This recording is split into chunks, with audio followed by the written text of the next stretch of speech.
Good evening, I'm Norman Robinson and welcome to Affordable Housing Matters. The New Orleans City Council has a plan to boost New Orleans affordable housing. We will discuss their plan to implement this new housing with the city's councilman at large. Later in the program, the executive director of the Jefferson Parish Finance Authority will be here to share the benefits of the programs offered through their organization. We have a great show planned for you this evening, so don't go far.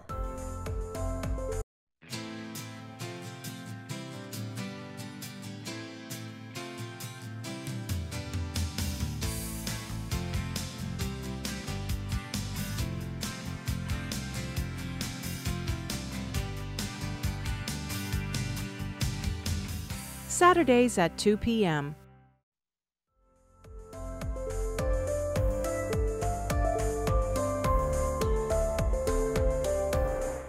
The New Orleans City Council recently directed the City Planning Commission to come up with new policies aimed at increasing the number of affordable housing units in the city. Joining me now to explain the strategies that the City Council wants implemented is Councilman at Large Jason Williams. Councilman, thank you for being here. I'm glad to be with you. I miss you in the evenings, but I really love seeing you in this space, being a champion of affordable housing. You know what? This is a cause that's really close to my heart because I feel like we're really providing a service, a valuable service for people. And you are. Yeah. And when I read what you were doing, I was extremely excited to hear that the New Orleans City Council was getting aggressive about affordable housing. So I'll start with this question. On a scale of 1 to 10, with 10 being the highest, what number would you rate affordable housing in the city of New Orleans and why? I'd have to give it a 10, Norman, because it's something that we're just now getting all 7 members of the city council to admit to. There was a time when you had people in City Hall who were questioning whether or not we were in fact in a crisis at all. We also had a council that took down the big 4 housing developments. Oh yeah, I remember that controversy. With no plan to replace those units in the commerce. So this is a 10, it's been a 10 for a very long time, but we're just now admitting it. And so 13 years hence that infamous day when they decided to take down the housing developments. We still haven't made up to those tenants who lost the place to stay. Not even close, or their families or their children, which means in that little bit more than a decade, those folks have been marginalized to areas that aren't close to schools, hospitals, or their jobs. When you talk about hospitality, somebody's making up beds, somebody's washing dishes, somebody's cooking that food. They used to be able to walk from the Ivory Mill. They used to be able to walk from the Magnolia. Now these folks can only afford to live on the outskirts of town, further away from schools, further away from very important things. Yeah. So what is it that you're directing or asking the Planning Commission to do exactly? Well, we've asked the Planning Commission to, one, study how we got here and creative ways to get us out in a very short period of time. And this study has come back with a recommendation for implementing a 10% commitment to anything that's built or redesigned or refurbished to have 10% of it assigned and dedicated to affordable housing. Now, I just want to say, semantics are important. Yeah. Affordable housing, a lot of folks hear affordable housing, they hear Section 8. They hear low income. Yeah. Affordable housing is for teachers, police officers, postal workers, what was considered once in a time in New Orleans as our middle class. Mm-hmm. So how difficult a sale is this going to be for developers? You know, it's not as hard as some might think. I don't even think it cuts into profits. It just changes the formula for profitability. If you think about 10% of anything, if your doctor says he needs you to cut back on carbs by 10%, he says he wants you to cut back on your cocktails by 10%, you're still having a good time. You're still eating some fried food. It's limiting what you're doing. So developers are still gonna make money. They're still gonna build, but we're gonna have places for people to live within the city, close to jobs, close to retail, close to shopping. So How are you going to handle the politics? I know that there was an effort at the legislature last year to put the kibosh on local governments. That's right. When it comes to demanding that developers provide or set aside a certain percentage of their complexes for people in certain income brackets. There's a little word called preemption, which means that basically the state can tell city leaders what to do in a parish.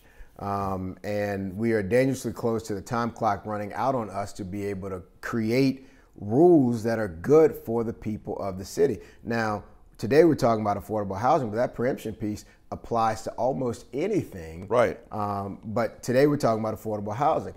The governor has said if parishes want to do something, they've got to get it done now, or at least get it started and get it on the books.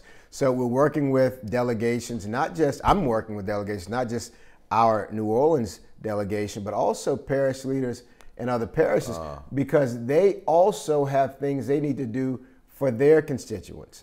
Now, it might not be in the affordable housing piece, it might be in another area, but we can work together to fight that and fight it back so that we can maintain that level of control and autonomy, because the folks who are walking these same broken sidewalks are going to know what's best for the people they share these broken sidewalks with. Is there a best practices example that you can point to, something where an exhibit is on display that sort of demonstrates what you're trying to accomplish? Sure.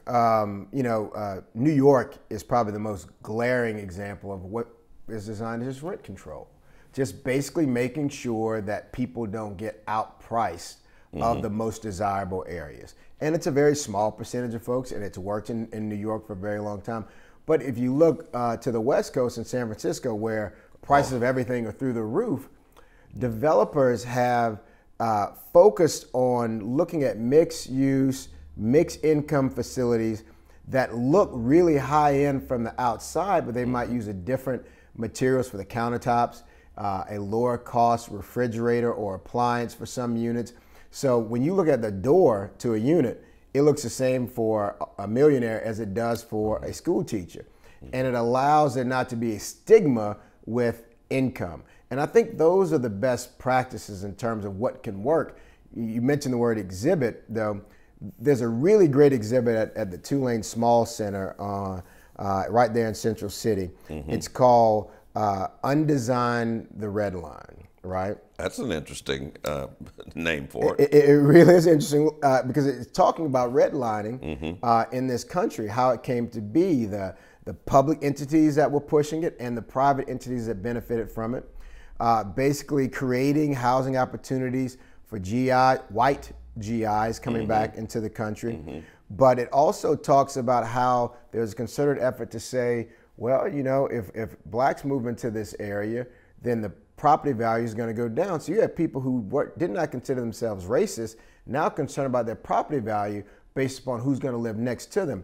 That stigma is still in the back of some minds. But how do you address that? I mean, it's a very real phenomenon. So how do you address it, and basically how do you resolve it? We've never truly and honestly discussed it. We tried to correct it, but this exhibit is so special. I'm going to try to have them come and present at the city council and actually display it at the city council, and have young people, people my age, people older than me come and see it, because when you see side by side what was happening during this red line period, how close that was to Jim Crow, how it affected everything from mass incarceration to declining urban neighborhoods. There was a lack of investment in certain neighborhoods and an increased investment in others. Once we started having that conversation, we see how it came to be, then we see how some of these conditions were artificially created by design. And I think it starts to break down some of the preconceived notions we have about who we want to live next to and who we don't want to live next to. And when I talk to people who say, well, man, I don't want affordable housing next to me, I said, you wouldn't want a captain in the NOPD living next to you with his car parked out front every day. And they said, well, I would love that. That's what affordable housing is.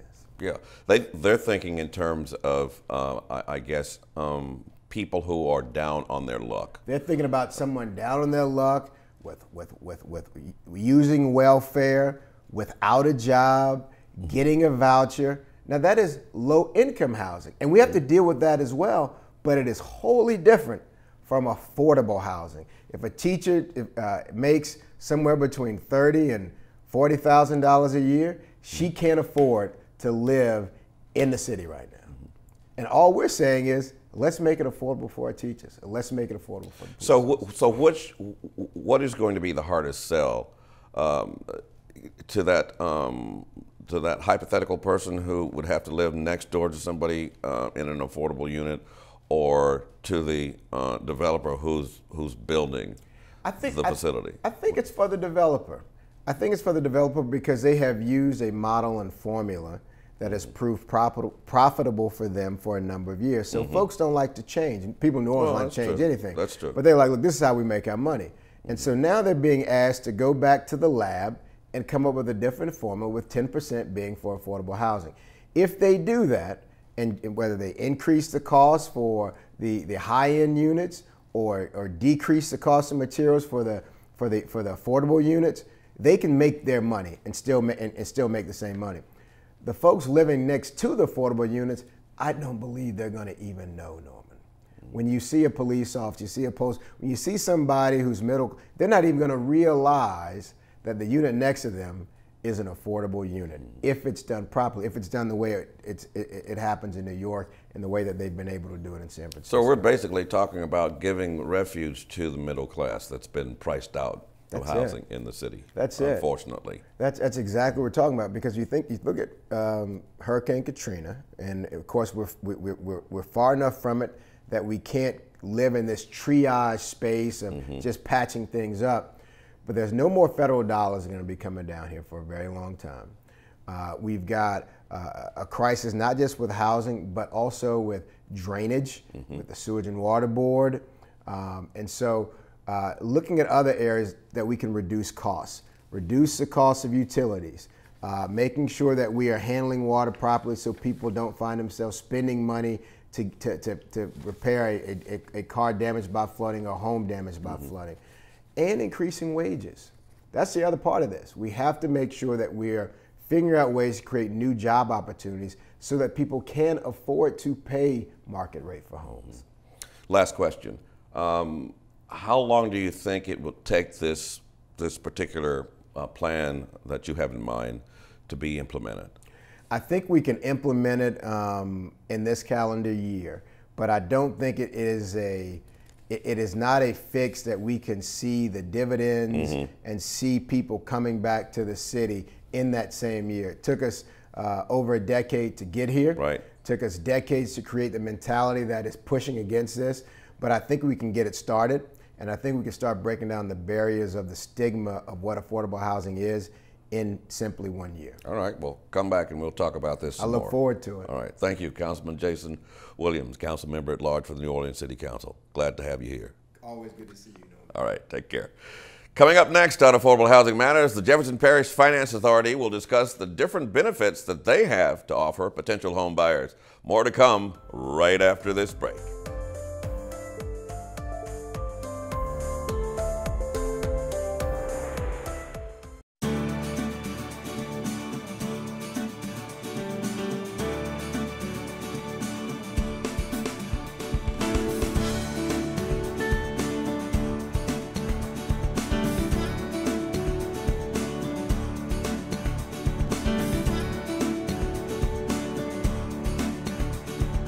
Saturdays at 4:30 p.m. on WLAE.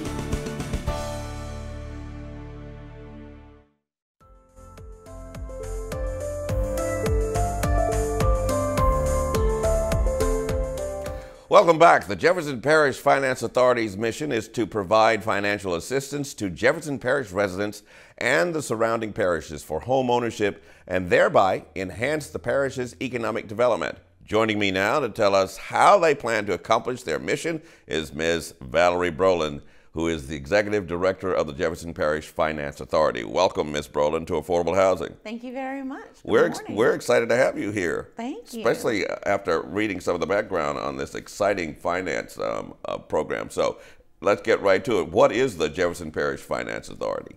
The Jefferson Parish Finance Authority is actually a public trust that was established by the Jefferson Parish Council in 1979. We've been around for a long time. What we were known for back in the 80s and 90s, we administered those bond programs that you saw when interest rates were very, very high. Now that the market rates are lower, what we offer now are market rate programs, whereby we provide financing, 30-year fixed rate mortgages, but for the 3% down payment that's needed to obtain these loans, we grant that to a buyer. The buyer can also choose a 4% grant assistance option, or we have a 0% grant assistance option. Wait a minute. So you grant the down payment to the buyer? We grant the down payment to the buyer. That's unique, isn't it? It is.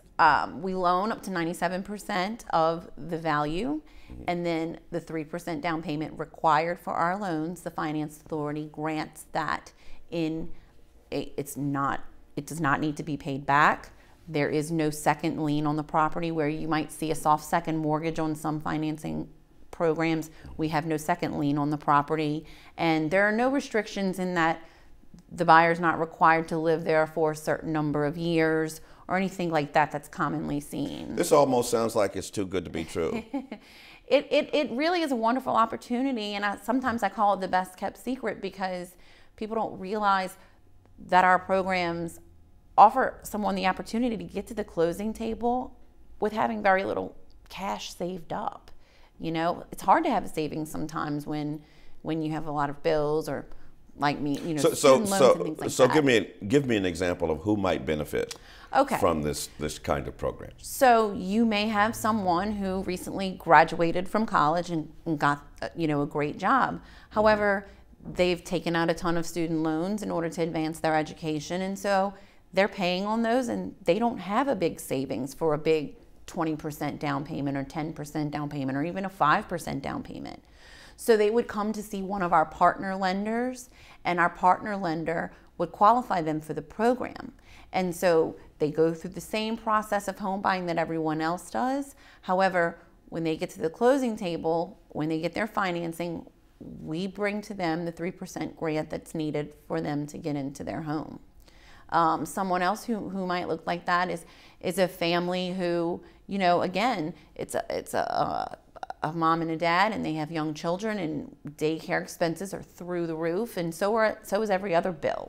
So having a savings is not exactly the easiest thing, but they want to be homeowners, and so we help to get them there. So is this a sustainable program? Is the money going to be there? The money is going to be there, and that's another big misconception. We have funds available all of the time. This isn't one of those situations where, do we have bond money right now? Do we not have bond money right now? The authority is a healthy organization with healthy finances, and the funds are available all of the time. How has this been a secret for so long? I don't know, but it's my job as the executive director to get the word out there. Well, you must feel very good about that. I do. I really do, because I think that as I visit with lenders who are tasked to promote our program as well, because it helps them, and then real estate agents, and ultimately everyone's purpose is to increase home ownership in Jefferson Parish and the surrounding parishes. But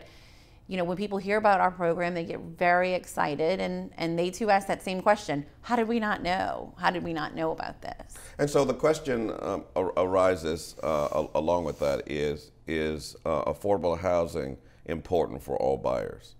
Absolutely. And again, like I just kind of touched on before, affordable housing is important for all buyers, and buyers that may not, they fit different descriptions and different profiles. Buyers that have all types of different circumstances, So how is the Jefferson Parish Finance Authority program different from the home or housing program? So the home program is a program that's offered by the Department of Community Development through Jefferson Parish. We're a quasi-governmental agency that's separate from the parish. The home program is federal funds granted by the Department of Housing and Urban Development. That program can be used with our program, but that program is a first-time buyer, home buyer program. The income limit for that is lower. There are certain restrictions and certain liens that come with that program. While it's a great program and it can be used with ours, sometimes it's difficult to qualify based on certain restrictions. Whereby our program, some of my programs don't have income limits. Some of our programs have income limits, but the income limits are much higher. And some of our programs, the maximum loan amount is higher than Could you take each one of those programs separately and explain how they work? Sure, absolutely. So the first program that I'll talk about is the Southern Mortgage Assistance Program. That was our initial market rate. We call them TBA programs. The Southern Mortgage Assistance Program, 30-year fixed rate loan, and basically the borrower can choose a 3% grant, which is what is needed, a 4% grant, which the extra can be used for closing costs or prepaid.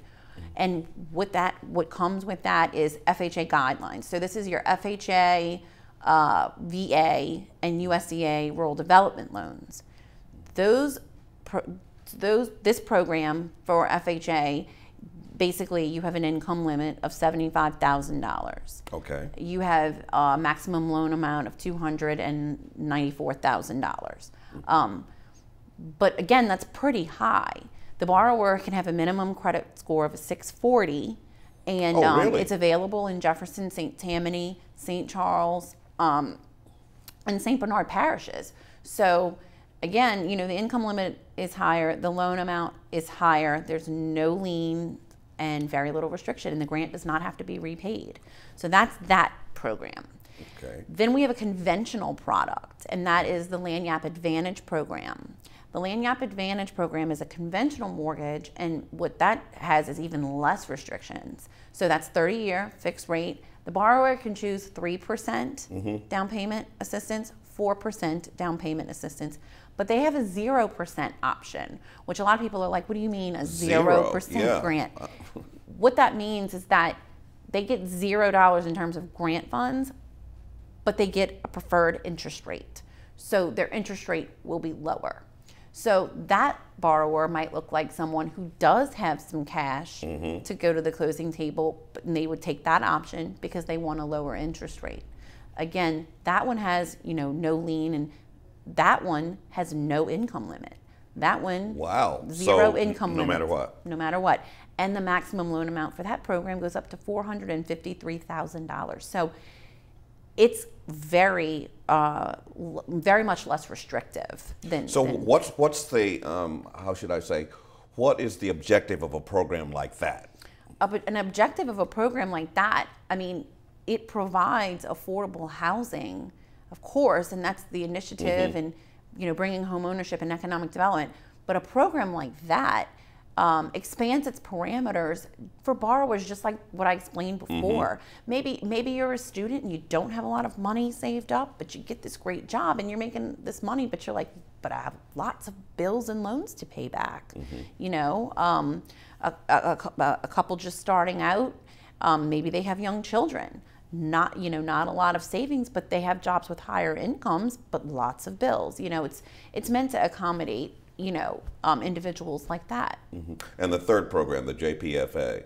Well, the JPFA is our agency. Oh, that's the agent. And then we offer the Southern Mortgage Assistance Program and the Lagniappe Advantage Program. I got you. So that's under your umbrella? Yes, that's under my umbrella. But, like I said, we always like to promote if a potential buyer can qualify for something like the home program, our financing is stackable with that. So you could almost couple the two together. Wow. And another thing I wanted to note about the Lagniappe Advantage program, the conventional product, the one that doesn't have the income limits, that one, while it doesn't have an income limit, it does provide an affordable subsidy for those buyers who are below area median income for the parish in which they're buying property. So if the borrower is 80 to 50% below area median income, they get an additional $1,500 subsidy at the closing table. Oh, really? And if they're below 50% of area median income for Jefferson Parish, or the parish in which they're purchasing the home, then they get an additional $2,500 at the closing table. So it's a great product, very versatile, and like I said, I'm out there trying to spread the word. I can see or hear the wheels turning now. People are asking. I know we've been putting the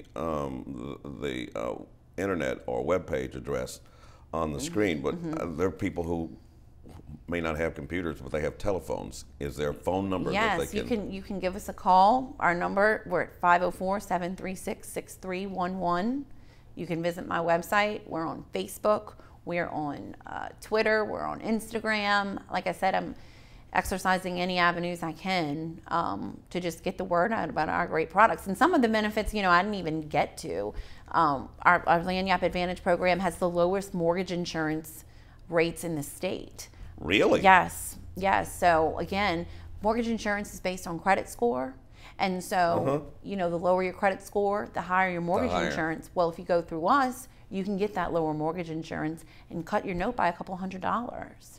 Wow. So once I get in my house through the assistance from your particular program, is there something to help me maintain it, to make sure that I'm able to stay there without being thrown out? Well, once you're in the home, our loans are serviced locally. So, everyone's going to have a hands-on approach to make sure that our borrowers are, communicated with and in compliance. You've given us some tremendous information here, and I hope people take advantage of it. Valerie Brolin, Executive Director of Jefferson Parish Finance Authority, it's been great talking to you. Thank you very much. I appreciate it. You're very welcome. We will be back to wrap up Affordable Housing Matters right after this break. Don't go far.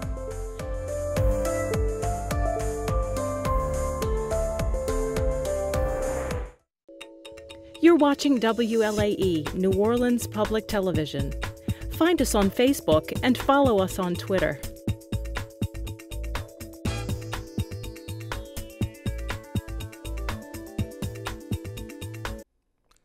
As always, we would like to thank all of our guests for joining us this evening on Affordable Housing Matters. Also remember, if you would like to rewatch this or any other episode of Affordable Housing Matters, go to WLAE.com and click on the programming link. Thank you for joining us tonight. Again, I'm Norman Robinson, and have a good evening.